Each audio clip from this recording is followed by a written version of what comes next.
Welcome to the debate. Picture a gym floor at midnight. The last few members are, wiping down the benches. The overhead music has been turned down to just a low hum, and the front desk is completely dark. Right, it's a ghost town. Exactly. And suddenly, the phone rings. It just echoes across this empty room, entirely unanswered. For a fitness studio operator, that sound isn't just like a minor administrative annoyance. It is the literal sound of revenue evaporating into the night. I mean, sure, but the flip side of that equation is the actual person holding the phone. How so? Well, if you were to somehow answer that echoing call, you would very likely find someone sitting on the edge of their bed, staring at the ceiling, finally working up the courage to do something about their health. It is an incredibly vulnerable moment for them. They aren't calling for a data exchange, right? They're calling for a lifeline. And we are examining the collision of those two realities today, specifically by looking at the integration of AI voice agents in fitness studios, anchored by the models currently being deployed by companies like ClickPhone. Right. The great automation wave hitting the gym floor. Yeah. The fundamental question operators are facing right now is how to balance the, frankly, harsh realities of profitability and operational efficiency against the deeply human nature of the fitness industry. Which is a massive tension. It is.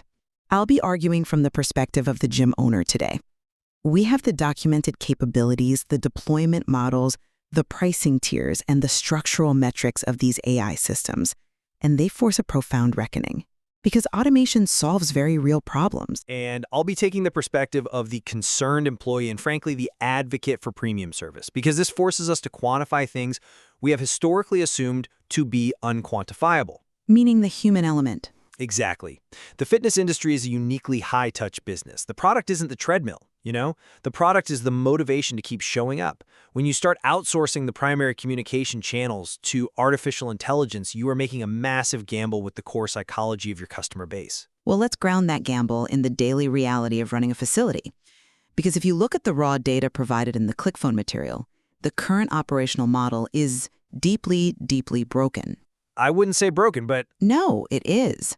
Right now, 38% of all calls to fitness studios are simply missed. Wow, almost 40%. 38%. The phone rings and nobody is there to pick it up, largely because these calls occur outside of standard staffed hours.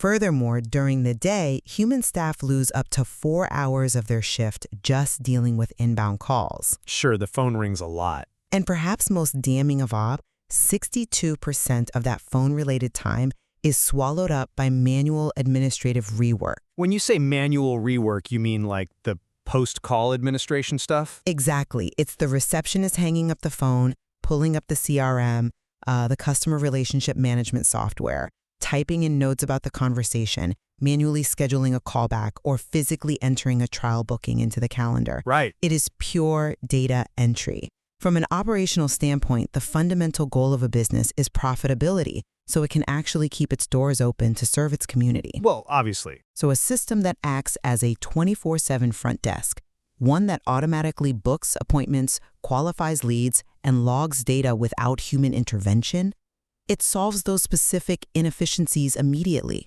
Look, I don't dispute the inefficiency of data entry, I really don't. But you're conflating the administrative task with the human interaction that precedes it. Am I? Yes. Fitness is not an assembly line. Gyms do not just sell access to heavy pieces of metal. They sell community, and they sell a feeling of belonging. Okay. But a community still needs to pay rent. True. But when you replace those human touch points, like a receptionist answering a prospective member's, hesitant questions, or handling a nervous member's scheduling changes, when you replace that with an automated voice agent, you are fundamentally altering the product. I think you're romanticizing the front desk a bit. I'm really not. You strip away the empathy required to truly support those members, which inevitably damages the brand and harms long-term customer retention. See, you're overlooking the operational reality of how those human touchpoints actually play out in real life. Let's look at the financial model of a small independent studio for a second. Okay, let's look at it. For a small operator, hiring a dedicated receptionist for every single hour the gym is open is financially crushing. The margins just aren't there. They are tight, yeah. ClickPhone offers a pay-as-you-go model at 50 cents a minute, or a starter package for $49.99 a month that gives you 200 minutes. That is roughly the equivalent of selling, 3 drop-in day passes a month? About that, yeah. For that marginal cost, a small studio essentially eliminates the need for a dedicated front desk receptionist to act as a human switchboard. The return on investment is absolutely undeniable. You are calculating the monthly subscription cost as a pure saving, though. You are entirely ignoring the hidden cost of what you forfeit. Which is what? The vibe. Small independent studios survive specifically because they offer something the massive, soulless mega gyms do not, which is a personalized, hyper-local touch. Right, they know your name. They know your name, they know your goals, they know your kids' names. When a small studio operator routes their inbound calls to an AI agent, they are willingly surrendering their only real competitive advantage against the corporate chains. The documentation specifically boasts that the AI has 20-plus voice options and can speak 25 languages, so it's not exactly a monotone robot. It doesn't matter how many languages it speaks, it is still a machine. It homogenizes the front door of the business. Well, if we're talking about homogenization, we really have to look at how the large corporate chains actually operate, because they function on a completely different scale. Oh, absolutely. For a large fitness franchise, this technology isn't just about saving the cost of a receptionist.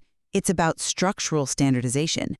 A large chain can leverage what ClickPhone calls their business tier. Which is the top tier. Right. For $299.99 a month, they get over 1,200 minutes of automated conversation, multiple concurrent call lines, and full API access. Okay, let's pause right on that API point, because the technical implementation is exactly where the risk lies. How is an API a risk? Because when a franchise centralizes all its interactions via an API, they are basically connecting their central brain directly to thousands of customers simultaneously without any human filter whatsoever. But that's a massive advantage. Think about how an API, an application programming interface, actually works in this context. I know how it works. Well, for the audience, it is essentially a secure digital bridge that allows 2 pieces of software to talk to each other instantly. If a corporate chain launches a massive new summer promotion across 50 locations, they don't have to retrain 50 different front desk employees on the new pricing tiers. Which is notoriously difficult to do, I'll admit. Exactly. They just update their central database. The API bridge instantly feeds that new data to the AI agents answering the phones at all 50 locations.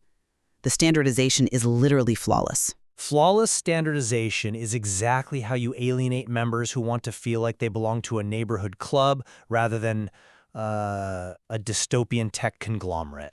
Oh, come on. Dystopian? Yes. The large chains might save tens of thousands in administrative payroll by standardizing operations on that tier, but they risk optimizing for efficiency at the absolute expense of connection. You are turning a community center into a vending machine. I just think there's a profoundly romanticized view of front desk work happening here. We need to dissect this idea of the quote-unquote neighborhood club feeling. Go for it. Think about the physical space of a gym. If you kept your front doors locked during your busiest hours while potential customers were standing outside knocking on the glass, you would be considered a terrible business operator. Obviously. But having a constantly ringing, unanswered phone because your staff is busy handing out towels, mixing a protein shake, or wiping down a machine is the exact same thing. It is a locked door to your business. A ringing phone isn't a locked door, it's just a queued interaction. But the caller doesn't know that. They just hear endless ringing. We've established that staff are tied up for 4 hours a day on the phone, spending half a shift answering basic, repetitive questions like, what are your holiday hours? Or where exactly is your parking lot? Is administrative drudgery. It's part of the job. It is not high-quality human care. To pretend that reciting your holiday schedule over the phone builds community is a massive stretch. Offloading that rote information delivery to a machine is simply good management. The flaw in that logic is assuming that the literal question being asked isn't the only information being exchanged. What do you mean? This is the core of human communication. When someone calls and asks, "Do you have a day pass?" an AI parses the audio, extracts the intent, queries the database, and efficiently spits out the price. Which is exactly what the caller asked for. Yes, but a human receptionist can hear the slight hesitation in the caller's voice. A human can naturally pivot and say, We do. It's 15 euros. Have you worked out at a club like ours before? You sound a little unsure. I'd love to show you around myself. Okay, that's a great pitch, but The AI is programmed to extract variables and give factual answers. It successfully answers the question, but it entirely misses the subtext. human context doesn't matter if no one answers the phone in the first place. And the reality is, almost 40% of the time, nobody does, because the caller is sitting at home at 11 o'clock at night. Right, outside of staffed hours. Exactly. Which brings us to the actual psychology of 24/7 availability. If it's nearly midnight and a prospective member is finally feeling motivated enough to look into a membership, they strongly prefer an immediate, accurate answer in their native language over listening to a recorded voicemail greeting that tells them to call back tomorrow between 9 and 5. Okay, I don't disagree that a late-night caller prefers an immediate answer for basic logistical questions. But let's dig into the actual mechanics of what the ClickPhone agent is doing on these calls. It's answering their questions. It's doing more than that. The source material is very clear that it doesn't just act as an automated FAQ machine, it actively engages in lead qualification. Yes, which is brilliant. Well, it is programmed to ask discovery questions and pass what it deems to be hot leads directly into the studio's CRM pipeline. Now, I have no doubt that a highly motivated, confident person, a hot lead, will happily banter with an AI avatar to book a session. Sure. But we need to talk about the cold leads. You mean the people who aren't quite ready to pull the trigger on a membership? More specifically, the people who are terrified of the gym. Let's look at the emotional state of someone calling a fitness studio at midnight. Okay. It's often someone who has struggled with their weight for years, who might have just experienced a moment of intense frustration or shame, and who is calling in the dead of night precisely because they do not want to talk to a fit, intimidating human being yet. Right, so the AI is perfect for them. No, it's the definition of emotional friction. If the AI rigidly processes them through a sterile sales funnel of predetermined discovery questions, they will hang up. An automated system cannot coax a vulnerable caller through their anxiety. I think you are severely underestimating the sophistication of the underlying technology here. You just described the AI, quote-unquote, rigidly processing them, which implies a robotic 1990-style automated phone tree. Press 1 for sales. Exactly. And that's not how modern large language models operate at all. The ClickPhone platform specifically utilizes an expression mode alongside customizable prompt templates. Expression mode? Yeah, expression mode. Operators don't just type in questions. They dictate the exact tone, the pacing, and the conversational style the agent uses. But pacing doesn't equal empathy. It functionally simulates it, though. The system allows you to adjust the speaking speed and even control how it handles being interrupted. Interesting. If you know your clientele is nervous, you can program the AI's underlying prompt to be exceptionally gentle, patient, and non-pushy. The LLM analyzes the caller's hesitant text, and through expression mode, it can dynamically insert micropauses or conversational filler words like or take your time to simulate active listening. Okay, but it's still a simulation. It will execute that exact level of patience flawlessly every single time, without ever having a bad day, feeling exhausted at the end of a shift, or being distracted by a line of angry members at the physical front desk. You just used the perfect word yourself. Simulates. It is synthetic patience. Humans are exquisitely, evolutionarily tuned to detect authenticity. You think the caller will care if they're getting good service? Yes, we have an uncanny valley of empathy. If an AI pauses for 2 seconds, says, and then says, I understand that starting a fitness journey is hard, the caller instinctively knows it's a programmed algorithmic response. I disagree that it matters. It does matter. The emotional friction actually increases because the caller feels like they're being managed by a machine rather than heard by a person. It rings profoundly hollow. Well, even if they are fully aware that it is synthetic, the sheer logistical utility outweighs the alternative. Let's map out what actually happens during that 11:30 p.m. phone call in a fully integrated system. Let's hear it. The AI answers the phone on the first ring. It speaks any one of the 25 languages the caller prefers, immediately removing a massive barrier for non-native speakers. Which is a good feature, yes. It accesses a self-learning knowledge base that constantly scrapes and updates directly from the gym's website, so the information is never outdated. It asks a polite discovery question, and the LLM extracts the relevant variables from the caller's messy, rambling answer. Like what? Say, noting that their goal is weight loss and they are only available on Tuesday evenings. And then what? It just logs it? No, it acts on it. It checks the live calendar via the API, finds a Tuesday evening slot for a beginner's consultation, and books the appointment directly. No human employee could facilitate that at midnight unless the gym is paying overnight staffing rates. Which they won't do. Exactly, which no standard studio can afford to do. And that seamlessly brings us to the most critical phase of the business model, which is service quality and long-term customer retention. Let's look closely at the scheduling feature you just praised. The calendar integration. Right, the documentation highlights that the agent can book, shift, and cancel appointments directly in the calendar. Exactly. It removes the logistical friction of managing a schedule. But in doing so, it creates a massive gaping retention blind spot. Let's trace the real-world scenario of shifting appointments. Let's say a member calls to cancel their personal training session for the third week in a row. Okay. If a human employee takes that call, they instantly recognize the pattern. A good front desk worker will stop and ask, "Hey, I noticed you've had to push your sessions back a lot lately. Is everything okay with your schedule? Are you losing motivation?" Mm-hmm. That tiny intervention, that human friction, is exactly what saves the membership. And how do you think the AI handles it? If the AI takes the call, it does exactly what it is programmed to do.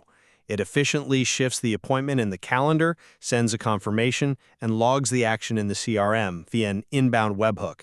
The transaction is perfect, but the relationship is dying. You're assuming the AI operates in a vacuum. Well, the human employee is completely cut out of a crucial interaction where they traditionally build rapport and catch at-risk members before they churn. You are focusing on one theoretical, highly idealized moment where a magical phone call saves a membership.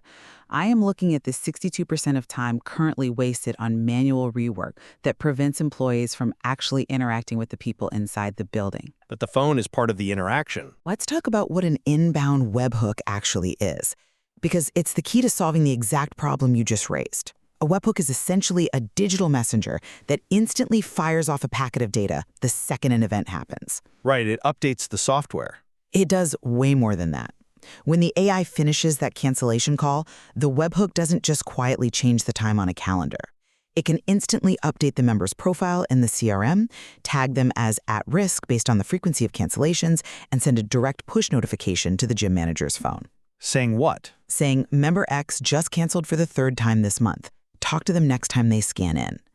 When you offload the administrative burden of the phone call to an AI, you aren't cutting the employee out of the relationship. You kind of are, though. No, you are freeing the employee from the computer screen so they can manage the relationship in person. But you are still taking away their primary tool for initial contact. You're assuming the member will come back in to scan their card. If they are canceling over the phone, they are already pulling away. I am arguing that we are giving staff a far superior arena to operate in. If the employee isn't glued to a front desk furiously typing notes while a phone blares in their ear, they can actually walk the gym floor. Okay, but They can spot a member struggling and correct their form on the squat rack. They can hand someone a cold towel. They can have a 10-minute face-to-face conversation with the exact at-risk member you just mentioned, rather than trying to diagnose their lack of motivation over a rushed, static-filled phone call. that sounds great in theory. Empirical data across the hospitality and fitness industries clearly shows that proactive in-person service on the floor is what actually drives true long-term retention. That is a fascinating but dangerously idealized view of how gym management will actually reallocate that saved time. How so? In a perfect world, yes, the owner looks at the 4 hours saved by the AI, smiles, and tells the employee to spend those 4 hours building deep, meaningful relationships on the gym floor. But we both know the margin-thin reality of the fitness market. I do. When a mid-sized operator sees that the AI is handling all the inbound calls flawlessly, they won't reallocate that employee's time to the floor. They will simply cut the payroll. And if they do? We have to circle back to the brutal reality of survival in this industry. Survival at the cost of the product? Listen, If a Pro package, which gives a mid-sized studio 600 minutes and 3 concurrent lines, if that allows them to operate with one less part-time employee, that specific cost reduction might be the exact margin that keeps the gym from going bankrupt during the notoriously slow summer season. I would counter that cutting that human being is the very catalyst that accelerates the bankruptcy. Why? Because when the front desk is chronically unstaffed, because the owner believes the AI, quote-unquote, has it handled, the entire physical environment degrades. Members walk in the front door and are greeted by a tablet or an empty counter instead of a recognizable human face. It doesn't have to be an empty counter. But it often is. The psychological barrier to canceling a gym membership is already fragile. It becomes incredibly low when a member feels absolutely zero personal connection to the staff. Sure. If their primary interactions over the last 6 months have been automated discovery questions, API-driven calendar shifts, and webhook CRM updates, then leaving that gym is no more emotionally taxing than uninstalling a dormant app on their smartphone. You've removed all the logistical friction, but you've also removed all the emotional glue. I completely understand the fear of a sterile environment. I do. But the AI isn't designed to replace the smile at the front door. It is designed to protect it. How does an AI protect a smile? Think about the reality of the front desk right now.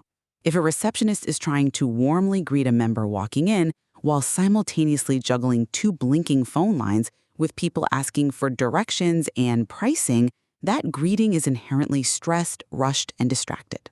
Which is true of any busy business. But when the AI intercepts the phone lines, the receptionist can actually look the walking-in member directly in the eye, ask about their day, and mean it. The machine handles the data, the human handles the emotion. That kind of synergy requires an incredibly delicate balance, one that I fear many operators will completely misjudge in their rush to cut operational costs. It takes careful planning, yes. The technology that ClickPhone is offering is undeniably robust. The documentation outlines the ability to deploy a fully customized agent in under 5 minutes. It's fully compliant with GDPR, hosted in the EU, and integrates deeply with existing infrastructure. It's powerful stuff. It is an incredibly low-friction adoption for gyms. My primary concern has never been whether the technology works. It clearly does.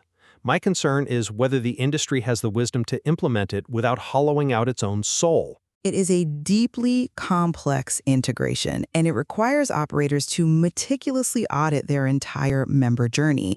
The mandate for any gym owner listening to this is to sit down and decide exactly which touchpoints in their business are purely transactional and ripe for automation, and which touchpoints are inherently relational and demand a human being. Precisely. And the source material offers an array of variables for operators to explore to find that balance. From the custom enterprise API integrations for large chains to the specific analytics dashboards that track sentiment and call success rates. There is a lot to digest. There is a vast amount of structural nuance to unpack for anyone looking to modernize their studio without losing their community. Well, the landscape of the fitness business is undeniably shifting, and there is no single universally correct formula for every facility. But one structural reality is certain. Tonight, in fitness studios across the country, the floors will go dark, the human staff will go home, and that phone will inevitably ring. It always does. The only question left for operators to answer now is who or what is going to pick it up?